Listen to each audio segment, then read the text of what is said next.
کہ ایک صاحب تھے، بہت مالدار تھے، پیسے والے تھے، اور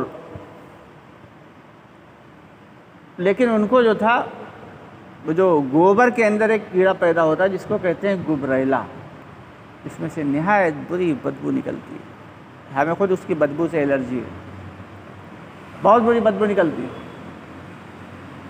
وہ کہتے تھے یہ پتہ نہیں اللہ تعالیٰ نے دنیا کی ساری چیزیں خیر ٹھیک ہے پیدا کر، لیکن یہ گبریلا کیوں پیدا کر دیا، اس کی کیا ضرورت ہے، اس کی کیا ضرورت ہے۔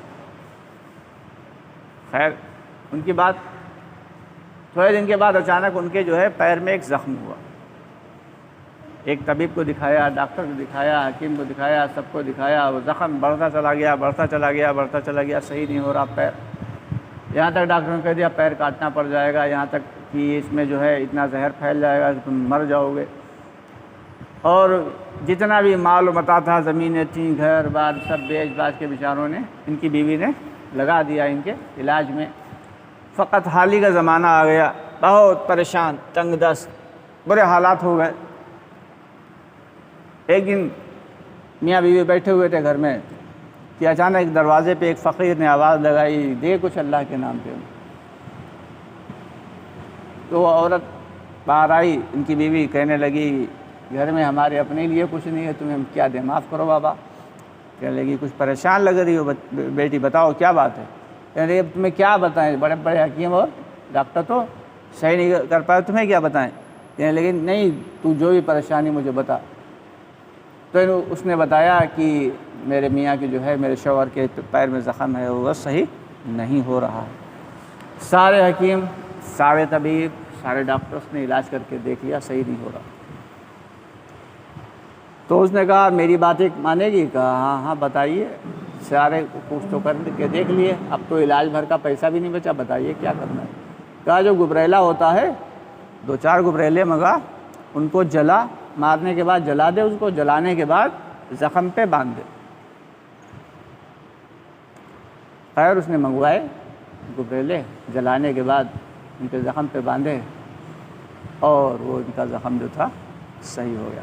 تب انہیں اپنی پرانی بات یاد آئی کہ ہم نے ایک مرتبہ کہا تھا کہ یہ اللہ تعالیٰ نے یہ گبریلا کس مقصد سے پیدا کیا، آج اس کا مقصد جو ہے سمجھ میں آ گیا۔ تو اللہ تعالیٰ کی بنائی ہوئی کوئی بھی چیز رائے گا نہیں ہے، ہر چیز کو بنانے کا ایک مقصد ہے۔ اب کیا مقصد ہے کہ مچھر تو خواہ کاٹتے ہیں، کم وقت سونے نہیں دیتے ہیں، کیا مقصد ہے؟ کھٹمل کاٹتے ہیں، سونے نہیں دیتے، کیا مقصد ہے؟ چیٹیاں کھانے میں گھس جاتی، کیا مقصد ہے؟ لیکن اس کا صحیح مقصد اللہ کو ہی معلوم ہے۔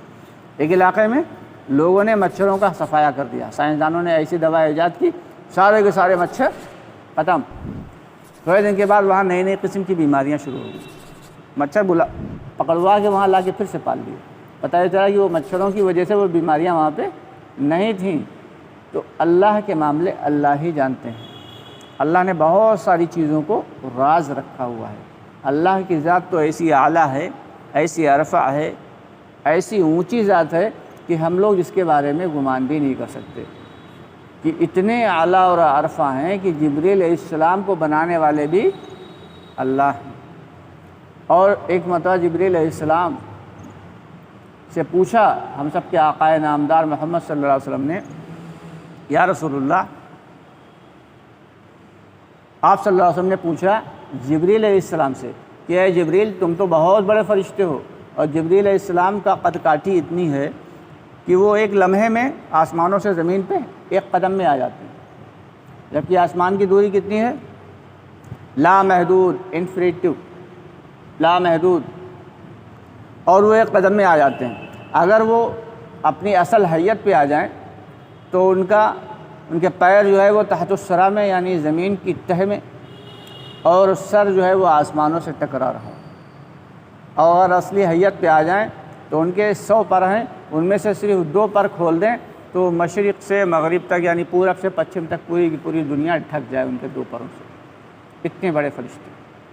آپ صلی اللہ علیہ وسلم نے ان سے پوچھا ہے اے جبرائیل تم تو بہت بڑے فرشتے ہو، کیا تم سے بھی بڑا کوئی فرشتہ ہے؟ تو جبریل علیہ السلام کہاں ارے اللہ، یا رسول اللہ ہم سے تو بہت بڑے بڑے فرشتے ہیں۔ کہا تم سے بھی بڑے؟ کہا ہاں تم سے بہت بڑے بڑے فرشتے ہیں۔ کہا ایک فرشتہ تو جس کا نام صدلقن ہے، مولانا عمر پالنپوری رحمۃ اللہ علیہ کے بیان میں لکھا ہوا ہے کہ اس کا نام صدلقن ہے، اور فرمایا جبرائیل علیہ السلام نے کہ وہ فرشتہ اتنا بڑا ہے کہ دنیا کے 7 سمندر اٹھا کے اس فرشتے کے ہاتھ کے انگوٹھے کے ناخن پہ رکھ دیے جائیں تو ذرا بھی نہ چھلکے، ذرا بھی نہ چھلکے۔ اب اندازہ لگائیں کتنا بڑا فرشتہ ہو، جس کا 7 سمندر، جس کا پانی اگر اس کے انگوٹھے کے ناخن پہ رکھ دیا جائے تو چھلکے نہ، تو اس کا انگوٹھا کتنا بڑا ہوگا، اس کا ناخن کتنا بڑا ہوگا۔ دنیا میں صرف اللہ نے سیمپل دکھائے ہیں، دنیا میں بچھو دکھا دیا، یہ بچھو ہے، چھوٹے سارے ہوتے ہیں، اتنے بڑے اتنے بڑے بچھو ہوتے ہیں، آتے ہیں کاٹتے چلے جاتے ہیں، اور آپ اپنے کام میں لگے رہیں۔ اس میں احادیث میں آتا ہے کہ جہنم میں جو بچھو ہوئیں گے وہ کتنے بڑے ہوئیں گے؟ خچر کے برابر، یعنی گدھے سے بھی بڑے، گدھے سے بھی بڑے بڑے بچھو ہیں۔ تو یہاں تو صرف ایک سیمپل دکھایا، ہر چیز کا سیمپل ہے۔ اسی طریقے سے جنت میں یہاں کے حساب سے یہاں پہ انگور کتنے ہوتے ہیں، اتنا بڑا کوشہ لیا ہے، اتنے بڑے دانے ہیں، توڑ کے کھا رہے ہیں آرام سے، دھیرے دھیرے دھیرے دھیرے مزے مزے ہیں۔ کوئی کھٹا نکل رہا ہے تو کوئی میٹھا نکل رہا ہے۔ جنت میں ایک ایک دانہ جو ہے وہ انسان کے سر کے برابر ہوگا، بڑے بڑے خوشے لگے ہوں گے، بڑے بڑے خوشے ہوئیں گے اس کے، اور وہ انسان کی اپنی دسترس میں ہوئیں گے، بیٹھے ہوئے ہیں اور وہ پیڑ کے لگا ہوا ہے۔ جنتی کا دل چاہے گا کہ ہم انگور کھائیں، انگور خود ہی اس کا خوشہ آ کے لٹک جائے گا، یہ توڑے گا کھائے گا، جب تک جی چاہے گا کھاتا رہے گا، پیٹ وہاں بھرے گا نہیں، جتنا جی چاہے کھائے گا، پیٹ بھرے گا نہیں۔ پیٹ جب اس کا دل بھر جائے گا کہے گا ہٹ جا، چلا جائے گا، پھر وہ جی چاہا سیب کھائیں، اب وہ سیب کا خوشہ جو ہے آ کے لٹک گیا، اب سیب کھا رہے ہیں مستی سے، ایک کھایا بہت مزیدار ہے، دوسری کاش کھائی اس سے بھی زیادہ مزیدار ہے، تیسری کھائی اس سے بھی زیادہ مزیدار ہے۔ سائنس کے ایک نیم کے مطابق دیکھا جائے تو انسان کو جب بھوک لگی ہوتی ہے تو پہلی روٹی جو ہے وہ اس کو سب سے زیادہ مزیدار لگتی ہے، دوسری روٹی اسے اس سے کچھ کم مزیدار لگتی ہے، تیسری اس سے بھی کم مزیدار لگتی ہے۔ لیکن وہاں کا معاملہ یہ ہوئے گا کہ پہلا جب سیب کو کاٹ کے پہلی کاش کھائے گا وہ اچھی لگے گی، دوسری کھائے گا وہ اس سے زیادہ اچھی لگے گی، تیسری کھائے گا وہ اس سے بھی زیادہ اچھی لگے گی، یہاں تک وہ ہر کاش کو مزید اچھا بہتر بناتا چلا جائے۔ یعنی اللہ تعالیٰ اس کے اندر یہ خوبی رکھی ہے جنت کے پھلوں میں اور جنت کی ہر چیز میں، جیسے جنت کی حور ہے۔ انسان کو کاہے سے پیدا کیا ہے؟ انسان کو کاہے سے پیدا کیا؟ کھنکھناتی ہوئی سڑی ہوئی مٹی سے۔ مٹی، آگ، ہوا، پانی، یہ 4 چیزیں، اور اس کے بعد اس میں 5ویں چیز کیا ڈال دی اللہ نے؟ روح، تب بنا انسان۔ آگ، مٹی، پانی، ہوا یہ سب ہے تو صرف جسم ہے، اور جب اس میں روح پڑ گئی تو بن گیا انسان، اور وہ روح نکل گئی تو پھر بن گیا مٹی۔ فلانے کی مٹی کہاں رکھی ہے؟ ابھی ہم یہاں بیٹھے ہیں اور ابھی روح نکل جائے تو پھر کیا ہوئے گا؟